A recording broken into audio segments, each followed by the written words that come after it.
여러분 안녕하세요. 8월의 오손도손 집콕 예배 시간이 돌아왔습니다. 매월 마지막 주 오후 이 시간은 영세교회 모든 가족들이 모여서 함께 가정 예배를 드리는 날인데요. 이 시간을 통해서 가족들이 오손도손 모여서 함께 하나님께 예배를 드리고 또 서로 사랑을 나누는 시간이 되었으면 좋겠습니다. 자, 그러면 이제 사도신경으로 우리의 신앙을 하나님께 고백하면서 8월의 오손도손 집콕 예배를 시작하도록 하겠습니다. 나는 전능하신 아버지 하나님 천지의 창조주를 믿습니다. 나는 그의 유일하신 아들 우리 주 예수 그리스도를 믿습니다.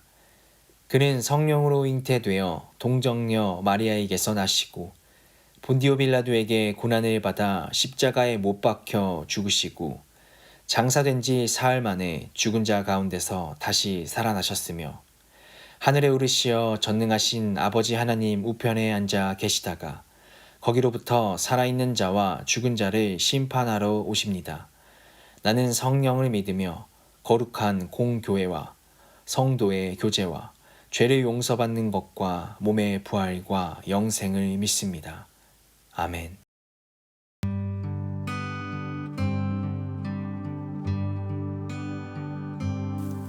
날이 저물어 갈 때 빈들에서 걸을 때 그때가 하나님의 때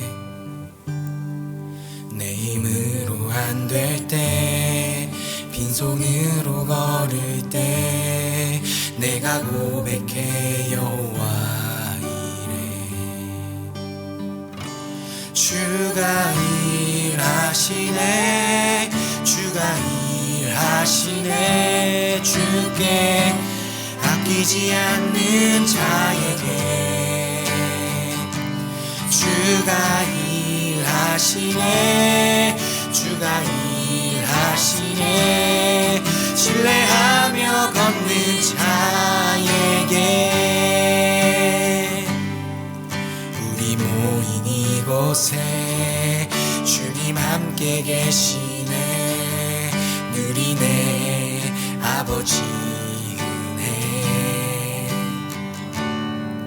적은 떡과 물고기 내 모든 걸 드릴 때 모두 고백해 여호와 이래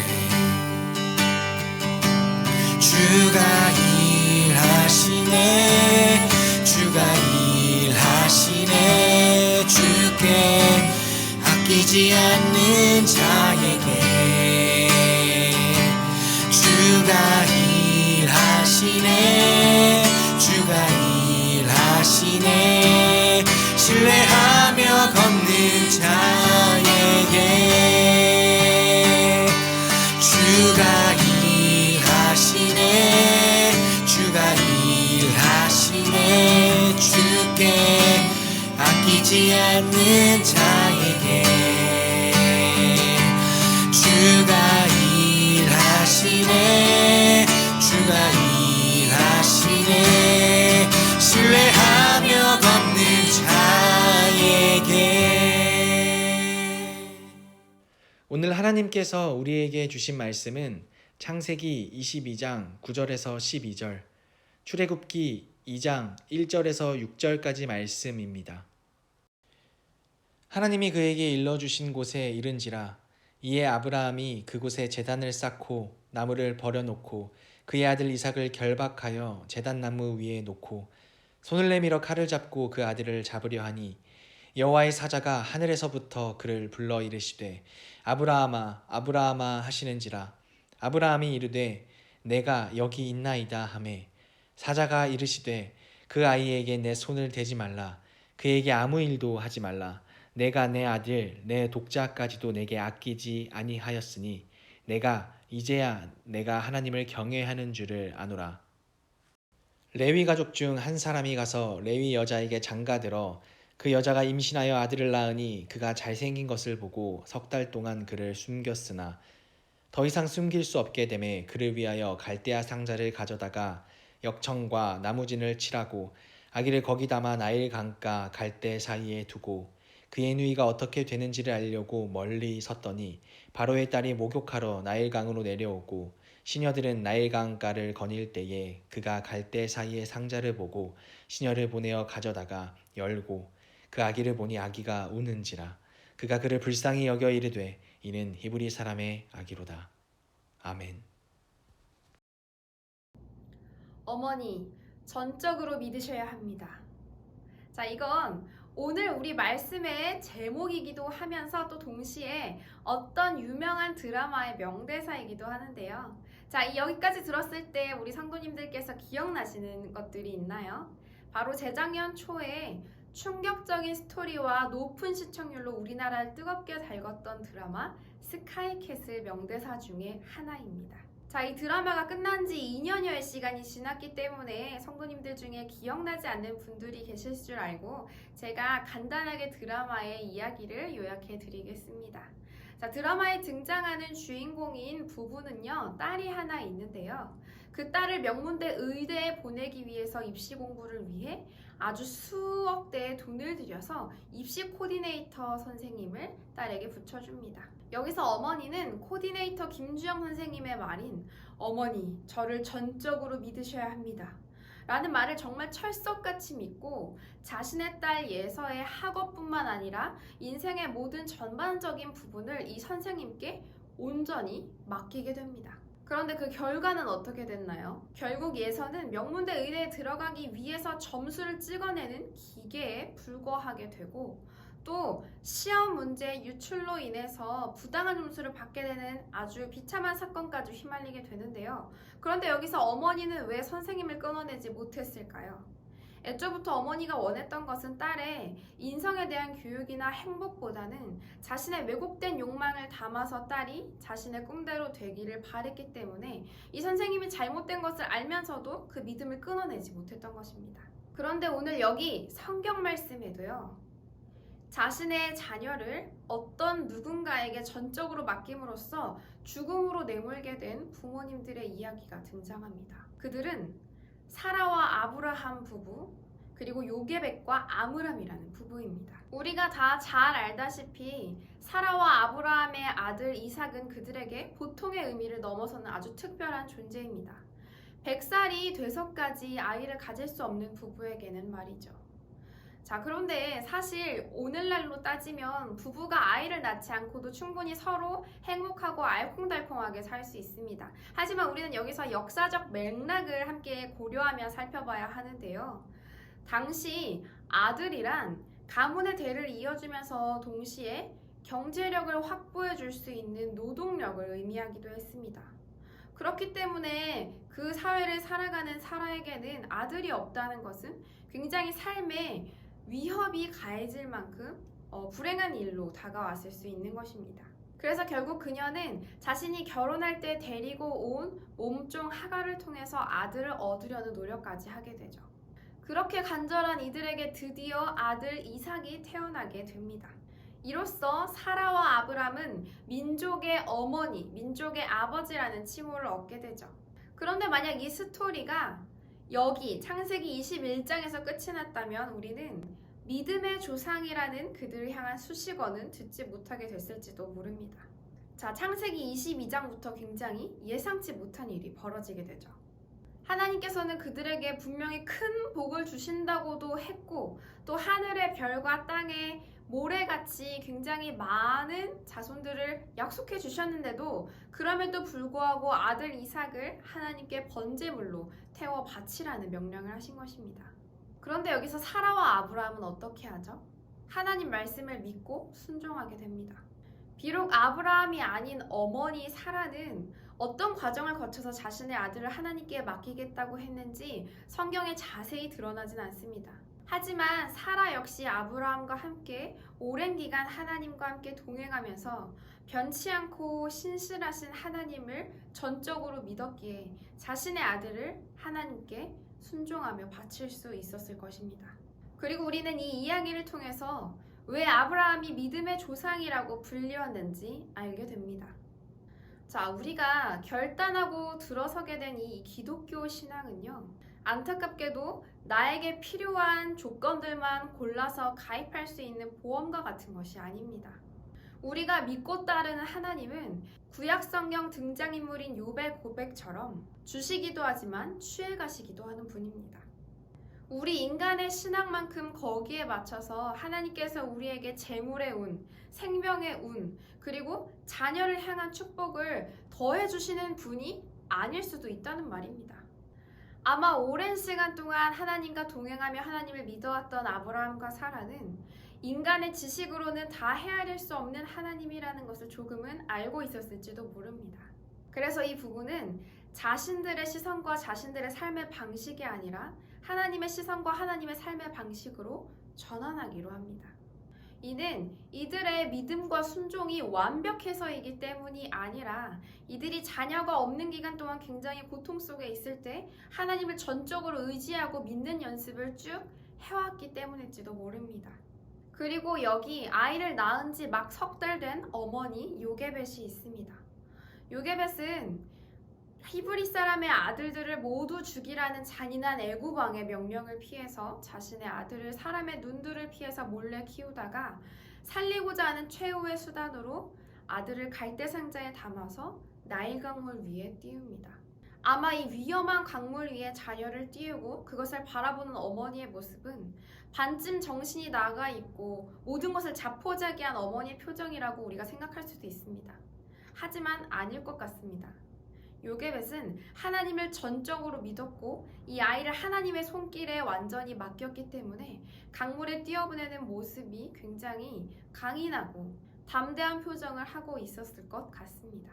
왜냐면 어떤 자녀를 사랑하는 부모님이 자녀가 뻔히 죽을 걸 알면서 거기에 아이를 내놓을 수 있을까요? 자, 우리는 여기서 요게벳이 아이를 담은 갈대 상자의 원어를 한번 살펴볼 필요가 있는데요. 구약 성경은 히브리어로 쓰였기 때문에 갈대 상자의 히브리어 원어를 한번 살펴보려고 합니다. 갈대 상자의 히브리어 원어는 테바입니다. 그런데 여기서 테바는 창세기 6장에 등장했던 노아가 만든 방주와 같은 원어를 가지고 있습니다. 이야기 맥락상 하나는 아주 작은 바구니를 뜻하고 하나는 커다란 배를 뜻하지만 그 원어는 같다는 것입니다. 그런데 여기 이 둘의 공통점이 하나 있습니다. 바로 방향키가 없다는 것입니다.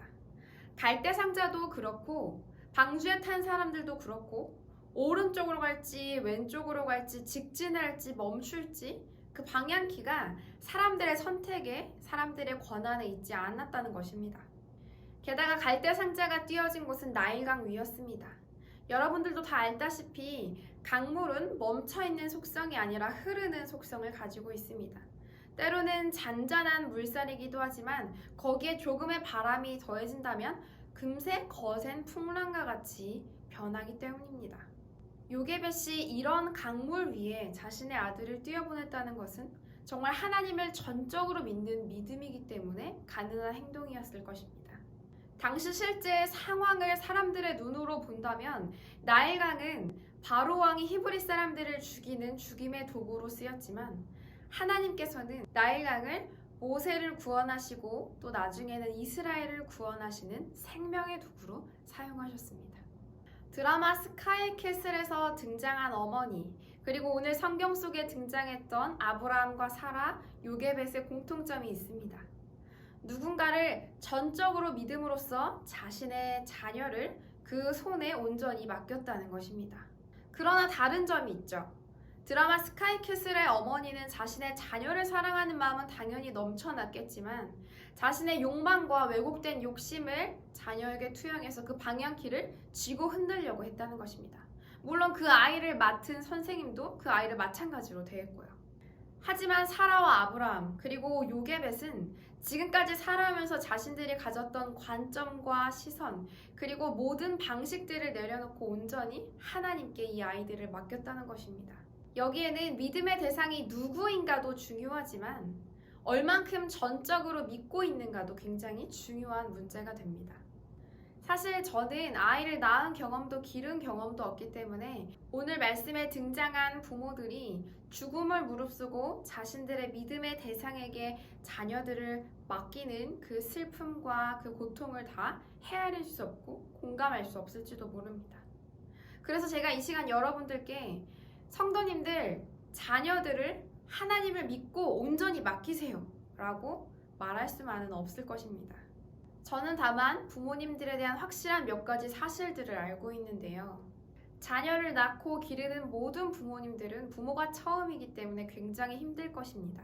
아이가 사랑스럽기도 하지만 자신의 인생이 한 아이로 인해서 송두리째 바뀌고 모든 힘과 에너지를 한 아이에게 쏟아야 하기 때문에 굉장히 쉬운 일이 아닐 것을 알고 있습니다. 느긋한 마음으로 아이를 온전히 하나님께 맡기기에는 질병에 대한 고민들, 그리고 교육에 대한 고민들, 인성에 대한 고민들, 많은 것들이 굉장히 포기되지 않는 것들도 사실일 것입니다. 저도 오랜 시간 동안 영아부 사역과 유년부 사역을 하면서 참 많은 부모님들을 봤는데요. 자신의 방식과 시선을 내려놓고 하나님께 자녀를 온전히 맡기는 것은 굉장히 어려운 일 같습니다. 어쩌면 그리스도인으로서 이 땅에 살아가면서 가장 어려운 도전이지 않을까 싶습니다. 그래서 저는 부모가 된 이 땅의 그리스도인들은 하나같이 괴로운 믿음, 괴로운 신앙을 가지고 있지 않을까 생각해 봤었습니다. 꼭 부모가 아니더라도 이 땅에 살아가는 그리스도인들은 하나님을 전적으로 믿고 따르는 데 있어서 때로는 우리가 예상할 수 없는 혹은 절대 순종하기는 싫은 일들 때문에 괴로움이 뒤따를 수밖에 없기 때문입니다. 그래서 내 방향과 내 방식을 배제시키고 하나님을 전적으로 따르는 신앙에는 괴로움과 믿음이 뒤섞일 수밖에 없다는 것입니다.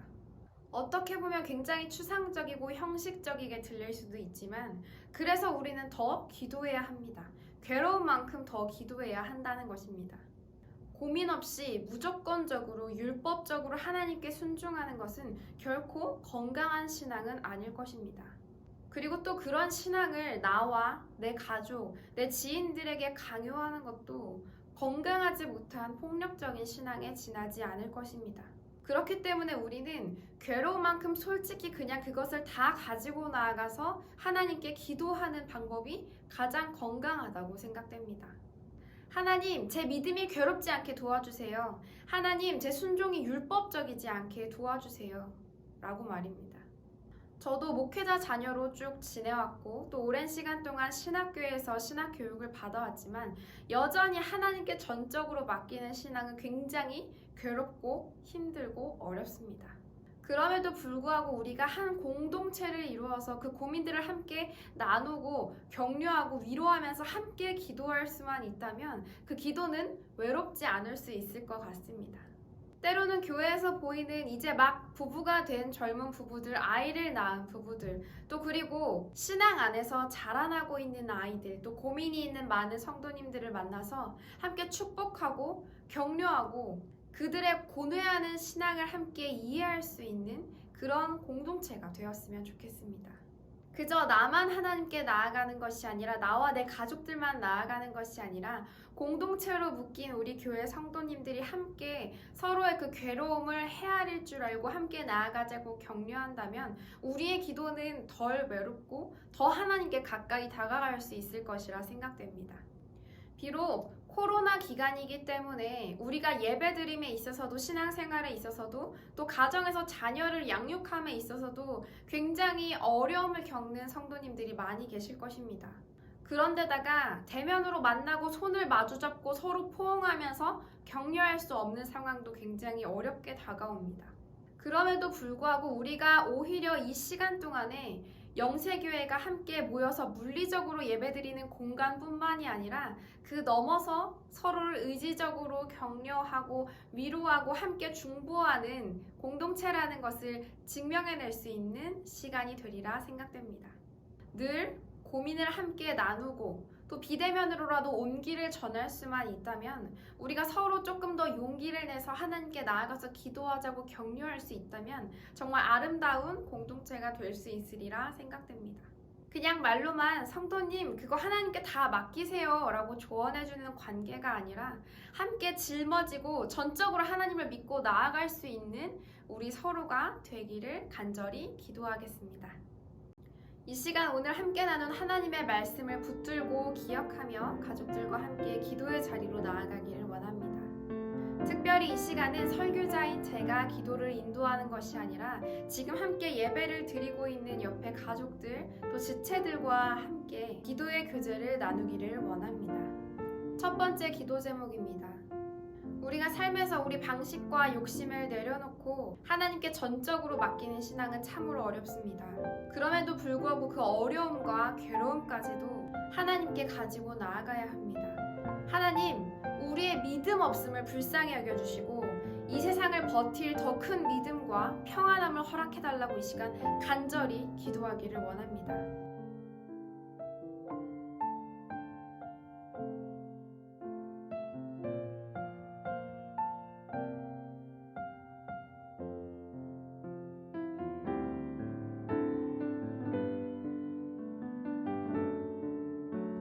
두 번째 기도 제목입니다. 내가 나 자신을 대할 때나 혹은 우리 가족들 그리고 가까운 친구들을 대할 때 나의 잘못된 욕심이나 욕망으로 대하지 않게 도와주시고 각자가 하나님 안에 있는 하나님이 보호하시는 존귀한 자녀들이라는 것을 기억하며 사랑함으로 존중함으로 대할 수 있는 제가 될 수 있게 해달라고 함께 이 시간 기도하겠습니다.